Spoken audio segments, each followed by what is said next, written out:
Esto es El Pájaro Carpintero y grabamos el programa desde la Fonda Margarita de la 5 Poniente 322. Es un bello restaurante, una antigua casona remodelada para funcionar como restaurante con una gran dignidad, con un gran gusto, aquí en la 5 Poniente, en pleno centro histórico de Puebla. Y conversamos, como aquí hemos comentado, con personajes que están inmersos en la sociedad y que tenemos un acercamiento con ellos, como que les dirigimos la luz de un reflector para charlar con ellos y encontrar razones de vida, modelos de éxito, casos de éxito, experiencias trascendentes, valiosas, en diferentes campos de la actividad humana. Hoy vamos a platicar con una amiga, Libertad Mora Martínez. Ella es antropóloga social, con una riqueza en la vida y con una gran formación profesional. Vamos con la charla con Libertad.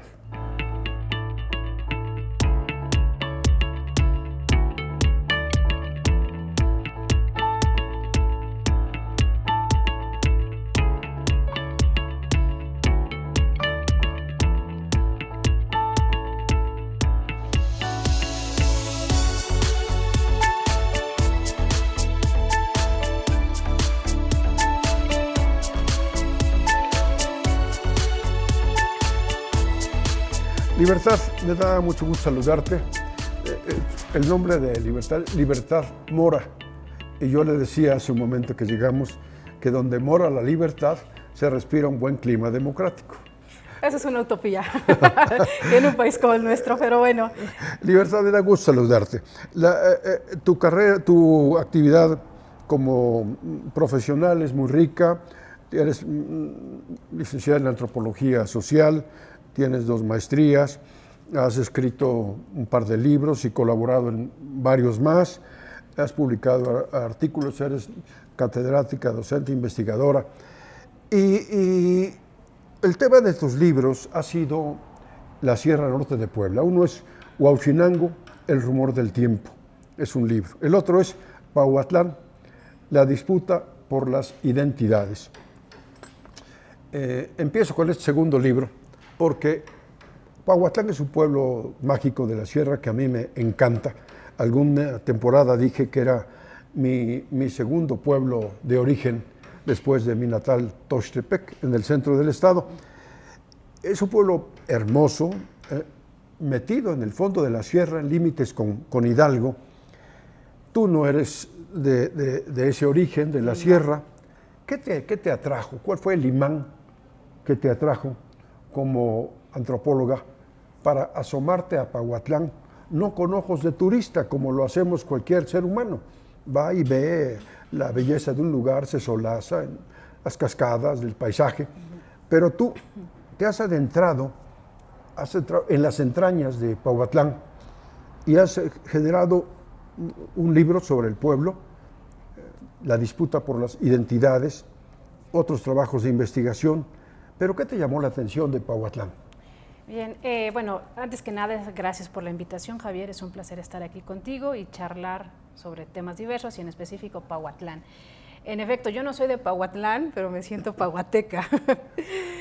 Tengo un rato trabajando allá. Llegué en el año 2000 a trabajar a Pahuatlán, a hacer mi investigación de licenciatura. ¿Qué me llevó a Pahuatlán? Yo sabía que iba a trabajar, estaba entre si trabajaba los Altos de Chiapas o la Sierra Norte de Puebla, por cuestiones de, pues más bien de logística, un poco centrarme y decir, bueno, realmente me voy a poder ir a Chiapas. No, decidí quedarme en la Sierra Norte de Puebla y también la Sierra Norte de Puebla desde los años 40 ha sido ampliamente estudiada por diferentes estudiosos, tanto nacionales como extranjeros. Entonces partía de cierto bagaje ya teórico, o sea, había un colchón académico que daba sustento a lo que yo podía hacer más adelante, y estaba en la disyuntiva si trabajaba o Huauchinango, o Pahuatlán, o Cuetzalan. Había decidido irme a Cuetzalan, pero bien dices, bueno, el turismo cultural ha estado de moda desde hace mucho, no solamente entre agentes externos a la academia, sino en la propia academia. O sea, muchos colegas, con todo el respeto, lo comento, pero los antropólogos también, algunos hacen turismo cultural. Y es algo con lo cual pues yo no congenio porque pues choca con lo que plantea la antropología en sí. Lo que plantea la antropología es este conocimiento y este reconocimiento a partir del otro, y pues con una estancia de un fin de semana o tal vez de 2 meses, pues no logras conocer nada a profundidad, no llegas a las entrañas, como bien señalaste. Entonces me voy a Pahuatlán. Hay que decirlo, ¿cómo conozco yo Pahuatlán? Lo conozco por mi padre es antropólogo, mi padre es Ociel Mora. Él trabajaba ejerciendo la antropología en la Unidad de Culturas Populares, y desde que yo era pequeña, él me llevaba a lo que nosotros llamamos hacer el trabajo de campo o hacer la etnografía. Entonces yo crecí haciendo etnografía con él. Ya veo a mis colegas, a mis contemporáneos o a mis estudiantes, y pues ellos entienden otra cosa por la etnografía, pero yo lo aprendí desde que pues era niña, porque me llevaba mi papá. Entonces yo conocí Pahuatlán pues mucho antes, desde los 90, cuando mi papá empezó a pisar Pahuatlán, pero pues yo no sabía que me iba a quedar a trabajar, ni en ese municipio, y tampoco que iba a estudiar antropología. Pasan los años, y cuando decido quedarme en Pahuatlán, lo hago porque, por un lado, ubicaba que había muchos estudios de extranjeros y también de nacionales, de antropólogos y de etnólogos, pero básicamente creo que había un estigma en Pahuatlán. Todo mundo pensaba en Pahuatlán como el pueblo de los brujos. Brujos. De los brujos. Ajá. De los brujos, la brujería. Y en el caso de otros municipios, Huauchinango, Cuetzalan y demás, pues los atractivos, ¿no? Esta parte bonita se piensa en cultura, en tradiciones y costumbres, ¿no? Como si la cultura solamente fuera eso. Y la cultura lo es todo, incluidas las normas y las reglas. En cambio, me parecía más interesante que si yo me quedaba en Pahuatlán, yo podía hacer un trabajo que ofreciera. Era ambicioso, pero creo que lo he ido logrando poco a poco, poder dar una versión distinta de lo que es Pahuatlán y no solamente el pueblo de brujos. Porque además aquí me topo con que la noción, a algunos se les reconoce como los curanderos o los chamanes, son los brujos, pero tiene una connotación émica distinta a la que puede existir en otros lados. Ese punto. Para un habitante de la zona urbana, un urbanita común, le dices brujo y se imagina una dama ahí con un sombrero y de negro y haciendo malabares con una vara y haciendo el mal. Claro. ¿Cuál es el concepto de brujería que no tiene Pahuatlán y cuál es el que sí tiene de curandería? Bueno, Pahuatlán es el municipio, se conforma de población mestiza e indígenas nahuas y otomíes. Lo que es muy interesante es que este concepto de brujería o de curanderismo cambia dependiendo del grupo étnico del que se trate. Uno es el de mestizos, otro es el de los nahuas y otro es el de los otomíes. Yo me centré sobre todo, mis estudios han sido con los otomíes y con los nahuas, y yo me adentro con ellos. ¿Y cuál es la connotación? El brujo es el curandero. Entre los otomíes no tiene la connotación negativa que pueda tener en otras partes. El detalle es que nosotros lo miramos a partir de nuestras categorías occidentales. Entonces ahí es donde irrumpe precisamente lo que quieren ellos dar a entender con sus propias nociones. Y es bien interesante, Javier, porque resulta que en el caso de los otomíes de Pahuatlán, las personas más respetables son precisamente los curanderos. El concepto émico, la palabra local, la palabra en ñañú significa otomí, es badi. ¿Y badi qué significa? El que sabe o el que tiene el conocimiento, el que tiene el don. Tiene tanta relevancia estos curanderos o estas personas sabias, que incluso cuando hay fiestas, cuando hay rituales, pues pueden estar las autoridades municipales, las autoridades de la Junta Auxiliar o de las comunidades, pero al frente siempre van a estar los curanderos, al frente siempre van a estar los badi. Entonces yo veía que muchos que pisaban Pahuatlán se iban con esta mirada de exotizar el curanderismo, de exotizar la idea de la brujería, por llamarlo con nuestros conceptos. Sin embargo, pues yo me voy a Pahuatlán y me fui a vivir 3 años. Y llegó un momento en el que me olvidé que realmente iba a ser un trabajo académico y me quedé allá. ¿Te integras a la sociedad? Totalmente, totalmente. Entonces, reconozco que con la importancia de hacer la etnografía a profundidad y que no solamente eso. Por un lado, dar a partir de las publicaciones que Pahuatlán, y en específico San Pablito Pahuatlán, pensar en ellos no solamente desde una mirada exótica, como lo han hecho muchos académicos, como lo hace también el turismo cultural, o incluso algunas ideas de pueblos mágicos, sino que pensar lo que hay detrás de cada una de estas prácticas culturales. Por un lado, me atrajo muchísimo esta idea de repensar y difundir de una manera distinta la mirada del curanderismo como la persona que sabe, la persona sabia. Son los sacerdotes de la comunidad, a ese nivel. Y por otro lado, es un pueblo en el que llama la atención esta disyuntiva que para nosotros pudiera ser una disyuntiva, pero para ellos es una falsa dicotomía, pensar en esta oposición entre tradición y mercado. Lo que yo he aprendido muchísimo de ellos es cómo se van resignificando en el día a día, cómo mantienen elementos de su vida comunitaria, de su identidad étnica, indígena u otomí, pero cómo van dialogando con el mundo globalizado. Eso me ha parecido impresionante. Oye, Libertad, cuando yo conocí Pahuatlán hace, 30, 40 años, me cautivó la belleza del paisaje, que la tiene. Y después he vuelto y sin duda es un lugar sumamente atractivo. En el caso de los ojos, tú que vas con los ojos de una antropóloga, ¿cómo sería la manera en que los gobiernos, el gobierno estatal, el gobierno federal y la sociedad misma debiera ver a un pueblo como Pahuatlán? Y ahí me lleva al fondo de la pregunta.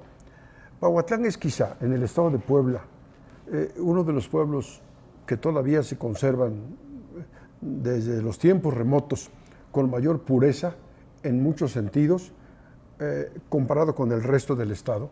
Es así Pahuatlán, conserva la pureza de los pueblos fundadores de este país, de este territorio, como pocos en el país. Yo creo que esto se relaciona muy bien con esto que decía de tradición, mercado, o tradición y cambio cultural. Sí mantienen muchos de estos elementos, refieres tú, de su pureza o decía López Austin, de su núcleo duro, aquello que le da identidad frente a otros. Sin embargo, lo interesante es que ellos no se cierran a lo que está pasando en el mundo contemporáneo.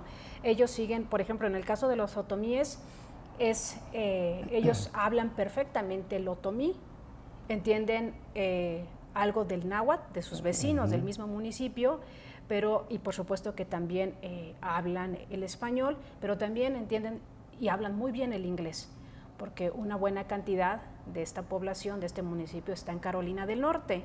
Entonces, bueno, sí se mantiene algo precisamente de esta pureza, pero no se cierran al mundo contemporáneo, porque ellos tienen muy claro, y ellos, yo he aprendido eso de ellos, si te cierras, no persistes, y cultura que no cambia, cultura que muere.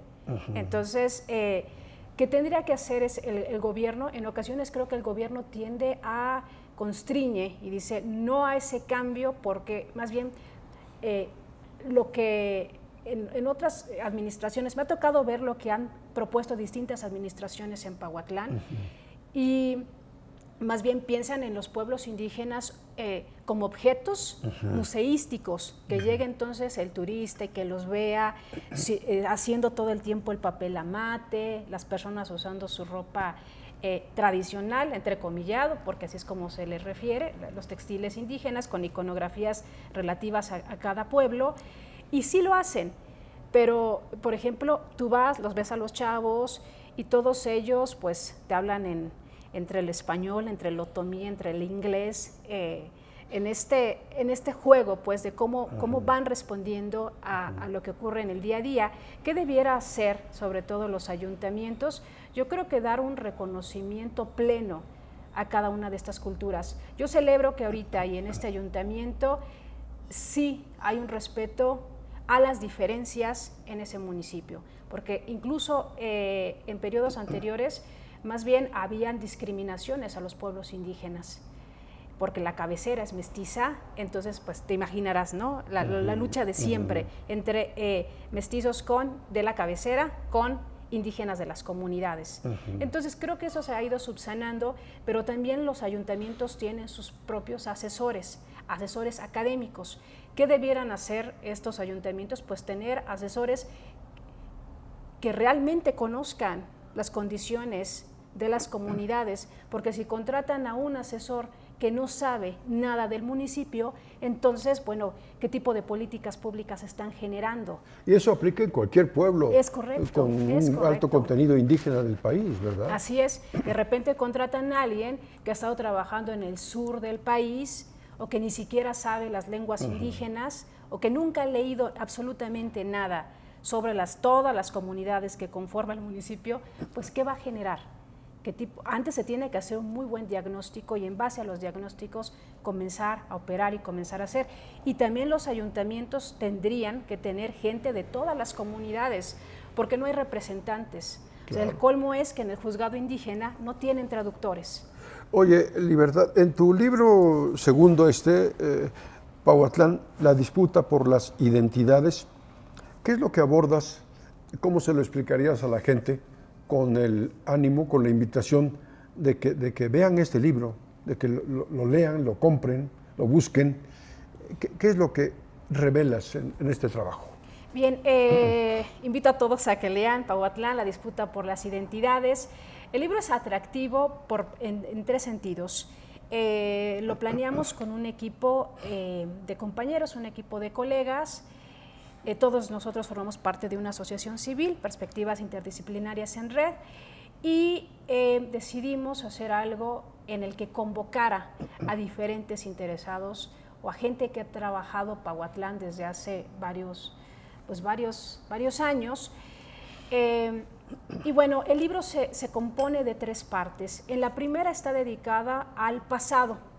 Escriben autores nacionales e internacionales, hay escritos sobre arqueología en el municipio de Pauatlán, escriben también otros relacionados sobre el papel del comercio, el papel de los arrieros, es todo ese tema tan rico, tan interesante. A un lado de Pauatlán está el pueblo de Oney, ahí estaba una de las antiguas estaciones de ferrocarril, entonces bueno, ahí se recopilan esta historia oral de parte de gente que fueron arrieros y narran ellos cómo cargaban en mulas, en bestias, distintos elementos que llevaban desde la Ciudad de México a la sierra. Te hago un pequeño paréntesis para la explicación gráfica de la gente que nos ve. Los arrieros en la Sierra Norte, las arrierías a base de transportar cargamentos de comercio, de productos en toda la sierra, en lomo de mula, era el equivalente a los tráileres que hoy circulan por todas las autopistas y carreteras del país. Esos eran los antiguos tráileres, las arrierías en la sierra. Cierro el paréntesis. Así es, muy bien, muchas gracias por la nota a pie de página. Gracias, Javier. En efecto, y bueno, hay un capítulo dedicado a eso, otro dedicado a la migración nacional y transnacional. Migración nacional a partir de que en Pauatlán sobre todo se dedican al comercio de la chaquira y en San Pablito, y también del papel amate, un elemento desde la época prehispánica. Hablabas hace rato de esta pureza y eso que se mantiene. Imagínate, es un elemento de la época prehispánica, el papel hecho con corteza forestal. Este papel, en otro de los capítulos también se describe que no solamente se hace para el comercio artesanal, sino se inicia, la elaboración del papel amate tiene tres usos.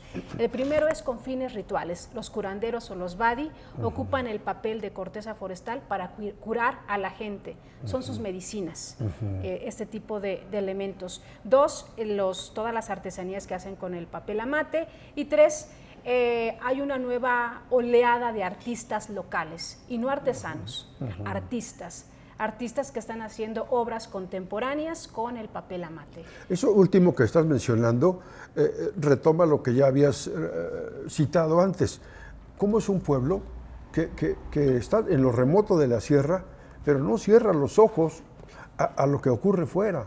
Y en efecto, yo he visto obras de pintores de ahí, estupendos, de una gran calidad, reflejando actividades de la vida contemporánea de otras latitudes. Así es, y bueno, el curandero principal, que es uno de los artistas, a esto le llamamos arte ritual, entre el gremio antropológico, incluso ha ido a exponer a distintas partes, ha estado en Holanda, ha estado en París, fuera, pues, es a niveles internacionales. Esto en cuanto al papel amate. Esto se aborda en la primera parte del libro, el presente. A la mitad de la disputa por las identidades viene un tomo fotográfico de Bodil Christensen. Ella fue una etnógrafa holandesa, y bueno, a partir de los años 30 llega a México y hace un recorrido por distintas partes de México con un lente etnográfico exquisito, y documenta distintas latitudes. Sobre todo se centra en los textiles, y ahí, bueno, escribimos al Museo de Leiden para que nos dieran permiso de incluir un apartado de fotos de ella. Nos dan la autorización, y en el libro también viene distintas fotos de los años 40. Entonces imagínate la riqueza de ver estas fotos, de cotejar cómo eran estos textiles, cómo algunos se mantienen iguales, cómo eran estas danzas, entre otros elementos, pero incluso el paisaje, ¿no? La arquitectura que ella también registró. Esto aparece en el libro. Y por último cerramos con la parte es presente, luego viene el tomo, toda la parte fotográfica, y cerramos también con algunos elementos del pasado, relaciones entre indígenas, mestizos. Escribe, por ejemplo, Alberto Díez, un arqueólogo, escribe Delina Puebla, escribe Julieta Valle, ella es una investigadora del Instituto Nacional de Antropología e Historia, escribe Carlos Seiras, él es miembro de Perspectivas Interdisciplinarias en Red, escribe Osiel Mora, muy cercano a mí. Escribe también, escriben dos franceses de talla internacional, y uno incluso es el director del Centro Nacional de Investigación Científica, que forma ahí un documento muy interesante dedicado a los códices que se hacen en San Pablito. Es una riqueza temática, el libro extraordinaria, incita a asomarse a través del libro hacia el pueblo de Pauatlán. Y antes que otra cosa, para quienes no han escuchado el término, ¿qué es la etnografía? Hacer etnografía, muchos consideran que hacer etnografía es hacer trabajo de campo, o sea, es ir a las comunidades, entablar el diálogo con la gente, establecer rapport, o sea, esta simpatía, pero más que simpatía es realmente generar empatía, ponerse en los pies del otro y tratar de entender. No obstante, eso es lo que, como la acepción más inmediata, el de pensar la etnografía. Una es la etnología y otra es la etnografía. La etnografía es como el método, la etnografía es el método que retoma tanto la antropología social, que surge en el siglo XIX, junto con la etnología. Es un método. No obstante, en el mundo actual, desde los académicos contemporáneos, lo que planteamos es que hacer etnografía no es simplemente un método. Hacer un método es muy frío, sobre todo si se trata de entablar empatía con la gente. La etnografía, sobre todo, es generar, sí, esa empatía, pero es conocer para reconocerme en el otro. O sea, es no solamente mirar desde un ojo que tiende a cosificar o exotizar al otro, que ese es el gran problema, o lo que nos critican a los antropólogos. Es vivir para entender. Es correcto. O sea, ese otro no es el que está en la sierra, ese otro no es el que está a ciertas latitudes, ese otro soy yo cuando me repienso, ese otro eres tú.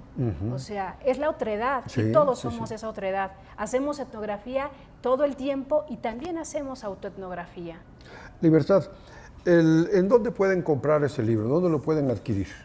Hay unos ejemplares en Profética, aquí, Sí. aquí muy cerca, y también si nos escriben en la página de PIRRED, www.pirred.org, ahí están, y si no, también están en nuestras redes sociales, tanto en Instagram como en Facebook, y también nos pueden mandar un correo electrónico y les hacemos llegar el libro de Danos tu Pahuatlán. correo. El correo es pirred.ac@gmail.com, y bueno, también en mis redes sociales se ponen en contacto conmigo y está a la orden el libro. Libertad Mora Martínez. Supongo que en el ayuntamiento de Pahuatlán estará a la venta o está. También Ahí en está. Pahuatlán están algunos ejemplares, también hay en la Ciudad de México, pero aquí en la ciudad de Puebla nos buscan y sin ningún problema les hacemos llegar los ejemplares. Otro de los méritos que tú tienes y que yo veo a través de estas publicaciones, de los artículos que has publicado en torno a tus investigaciones en la Sierra Norte, es que es la mirada de una antropóloga mexicana, porque luego nos sorprende que llegan extranjeros y suelen ser más acuciosos estudiantes exhaustivos de nuestra realidad del pasado que nosotros mismos. En tu trabajo mencionaste algunos investigadores extranjeros y tú lo haces desde una perspectiva mexicana, pero además muy identificada con la vida de esa gente, lo cual es un reconocimiento que me parece digno de encomio. Así es, muchas gracias, Javier.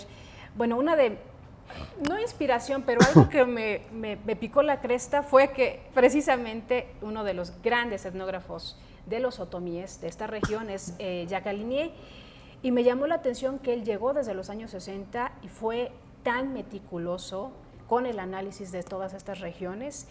Incluso hace dos libros él aprendió a hablar el otomí a la perfección y demás, y yo me decía, bueno, un extranjero viene, lo hace y se mete hasta la cocina de forma literal, y yo veía los trabajos que hacían otros colegas nacionales, locales, y bueno, me parecía que no lo me parecía un tanto superficial, ¿no? Cuando me fui a vivir allá a Pahuatlán y a San Pablito, me di cuenta que era gente que llegaba y estaba tal vez un fin de semana o una semana, y a partir de eso hacían publicaciones. ¿Qué tanto puedes conocer a esta otredad en un fin de semana? Incluso pues me daba risa, yo viviendo en la casa de ellos decían, pues mira, ahí vienen de nuevo, le voy a decir lo que quiere escuchar.